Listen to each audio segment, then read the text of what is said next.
देवियों और सज्जनों, नमस्कार, आदाब, सत श्री अकाल। आज हम आपको एक ऐसी कहानी सुनाने जा रहे हैं जो उम्मीद की एक किरण है।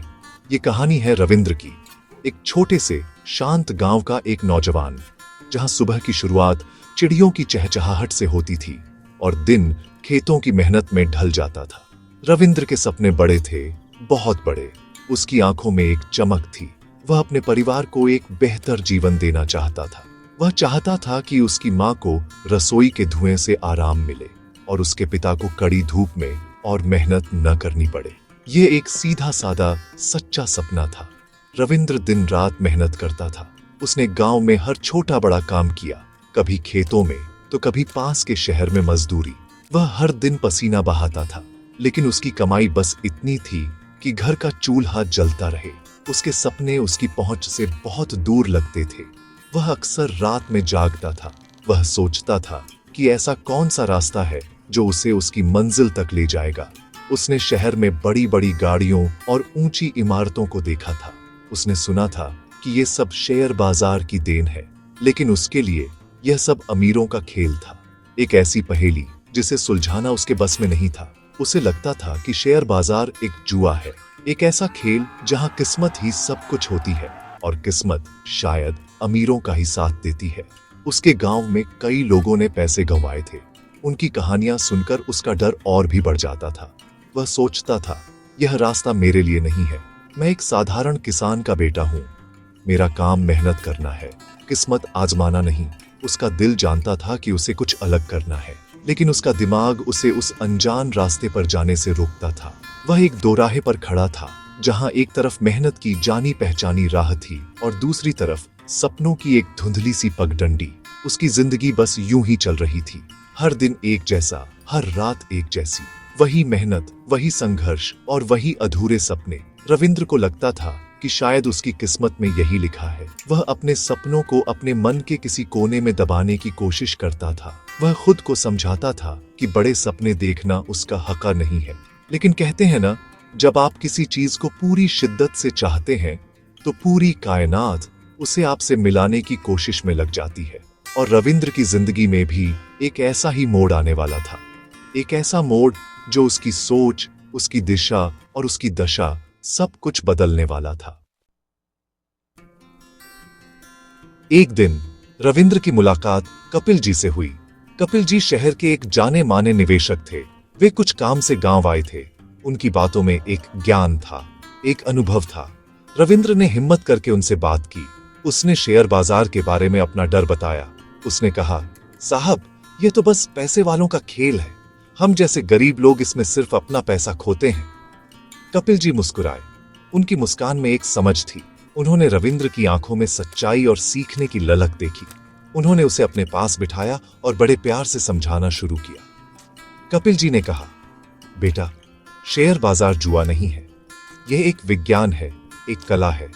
जैसे एक किसान बीज बोने से पहले जमीन को समझता है, मौसम को समझता है, ठीक उसी तरह एक निवेशक निवेश करने से पहले कंपनी को समझता है।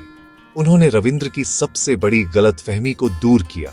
उन्होंने बताया कि यह किस्मत का नहीं, ज्ञान का खेल है। यहां पैसा वो नहीं कमाता जो तुक्का लगाता है। यहां पैसा वो कमाता है जो अध्ययन करता है, जो सब्र रखता है। रविंद्र उनकी बातें बहुत ध्यान से सुन रहा था। पहली बार किसी ने उसे इस तरह से समझाया था। कपिल जी ने उसे एक उदाहरण दिया। उन्होंने कहा, सोचो, तुम एक अच्छी फसल देने वाले खेत में हिस्सेदारी खरीद रहे हो। क्या तुम उस खेत के बारे में जानना नहीं चाहोगे? क्या तुम यह नहीं देखोगे कि उसकी मिट्टी कैसी है, उसे पानी कहां से मिलता है? ठीक इसी तरह जब तुम किसी कंपनी का शेयर खरीदते हो तो तुम उस कंपनी में हिस्सेदार बन जाते हो। यह बात रविंद्र के दिल में उतर गई। उसे लगा जैसे किसी ने अंधेरे कमरे में एक खिड़की खोल दी हो।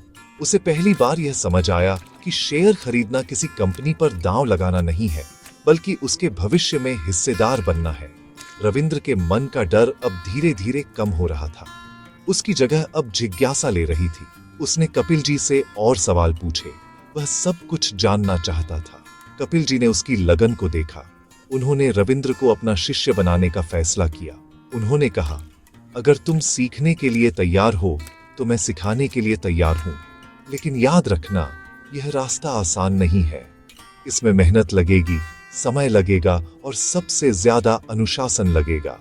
रविंद्र की आंखों में आंसू आ गए। उसे अपनी मंजिल का रास्ता दिखने लगा था। उसने हाथ जोड़कर कहा, गुरुजी, मैं हर मेहनत के लिए तैयार हूं। अब रविंद्र का एक नया सफर शुरू हुआ। उसका हर दिन सीखने में बीतता। कपिल जी उसे शेयर बाजार की बुनियादी बातें सिखाते थे। उन्होंने उसे सिखाया कि बैलेंस शीट कैसे पढ़ते हैं, प्रॉफिट एंड लॉस स्टेटमेंट क्या होता है। उन्होंने उसे फंडामेंटल एनालिसिस और टेक्निकल एनालिसिस का फर्क समझाया। ये शब्द रविंद्र के लिए बिल्कुल नए थे। शुरू में उसे कुछ भी समझ नहीं आता था, लेकिन उसने हार नहीं मानी। वह दिन में खेतों में काम करता और रात में किताबों के साथ जागता। वह हर छोटी बड़ी बात को अपनी डायरी में लिखता था। वह एक प्यासे की तरह ज्ञान को पी रहा था। उसका सबसे बड़ा दुश्मन उसका डर था। जब भी वह असली पैसा लगाने की सोचता, उसका दिल घबराने लगता। उसे अपने गांव वालों के खोए हुए पैसे याद आ जाते। कपिल जी ने इस डर को समझा। उन्होंने उसे पेपर ट्रेडिंग करने को कहा, मतलब बिना असली पैसा लगाए बस कागज पर खरीद बिक्री का हिसाब रखना। इससे रविंद्र को बाजार के उतार चढ़ाव को समझने का मौका मिला। उसने अपनी गलतियों से सीखा। उसने देखा कि जब वह डर कर बेचता है तो उसे नुकसान होता है, और जब वह लालच में आकर खरीदता है तब भी उसे नुकसान होता है। उसने सीखा कि बाजार में दिमाग को दिल से ज्यादा सुनना पड़ता है। धीरे धीरे रविंद्र का आत्मविश्वास बढ़ने लगा। उसने छोटी रकम से शुरुआत की। उसने उन कंपनियों में निवेश किया जिनके बारे में उसने अच्छी तरह से पढ़ा था, जिनके बिजनेस को वह समझता था। उसने सब्र रखना सीखा। वह रोज रोज शेयर की कीमत नहीं देखता था। वह एक अच्छे किसान की तरह था जो बीज बोकर फसल के पकने का इंतजार करता है। उसे कई बार छोटे मोटे नुकसान भी हुए, लेकिन वह घबराया नहीं। उसने अपनी हर गलती का विश्लेषण किया।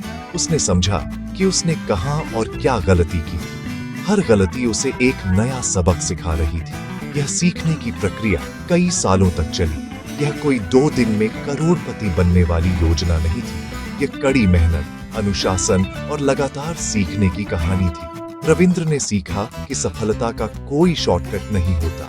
उसने अपने ज्ञान को ही अपनी सबसे बड़ी ताकत बनाया। वह अब बाजार की खबरों पर या अफवाहों पर ध्यान नहीं देता था। वह खुद अपना रिसर्च करता था। वह एक जागरूक और समझदार निवेशक बन चुका था। उसने अपने डर पर पूरी तरह से विजय पा ली थी। अब वह बाजार से डरता नहीं था, बल्कि उसे समझता था। कुछ साल बीत गए। रविंद्र की मेहनत रंग लाने लगी। उसके छोटे छोटे निवेश अब बड़े होने लगे थे। उसने जो ज्ञान का बीज बोया था वह अब एक फलदार पेड़ बन चुका था। वह गांव का वही रविंद्र था, लेकिन अब उसकी पहचान बदल चुकी थी। लोग अब उसे एक सफल निवेशक के रूप में जानने लगे थे।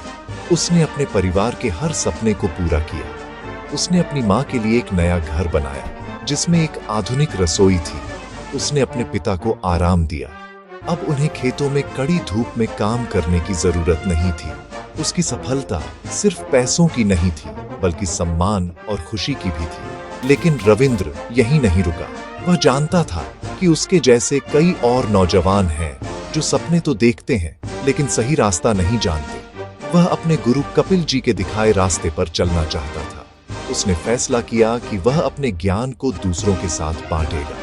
उसने एक ऑनलाइन प्लेटफॉर्म शुरू किया, एक ऐसा प्लेटफॉर्म जहां वह आसान भाषा में, अपनी भाषा में लोगों को शेयर बाजार के बारे में सिखाता था। वह उन्हें बताता था कि यह जुआ नहीं, एक विज्ञान है।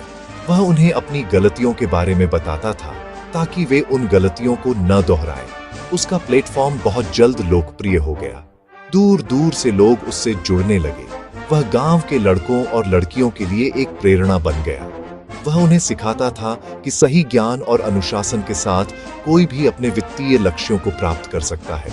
वह हमेशा कहता था, पैसा कमाना जरूरी है, लेकिन उससे भी ज्यादा जरूरी है पैसे को संभालना और उसे बढ़ाना सीखना। उसने हजारों लोगों की जिंदगी में एक सकारात्मक बदलाव लाया। वह अब सिर्फ एक ट्रेडर नहीं था, वह एक शिक्षक बन चुका था, एक मार्गदर्शक बन चुका था। तो देवियों और सज्जनों, यह थी रविंद्र की कहानी। एक छोटे से गांव से निकलकर करोड़ों की पहचान बनाने की कहानी। ये कहानी हमें सिखाती है कि हमारी परिस्थितियां कैसी भी हों, हम कहां से आते हैं ये मायने नहीं रखता। मायने रखता है हमारा हौसला, हमारी सीखने की इच्छा और हमारी कड़ी मेहनत। सही शिक्षा और समर्पण से हम अपनी किस्मत खुद लिख सकते हैं। जैसा कि हम हमेशा कहते हैं, ज्ञान ही आपको आपका हक दिलाता है, और रविंद्र ने अपने ज्ञान से न सिर्फ अपना बल्कि हजारों लोगों का भविष्य बदल दिया।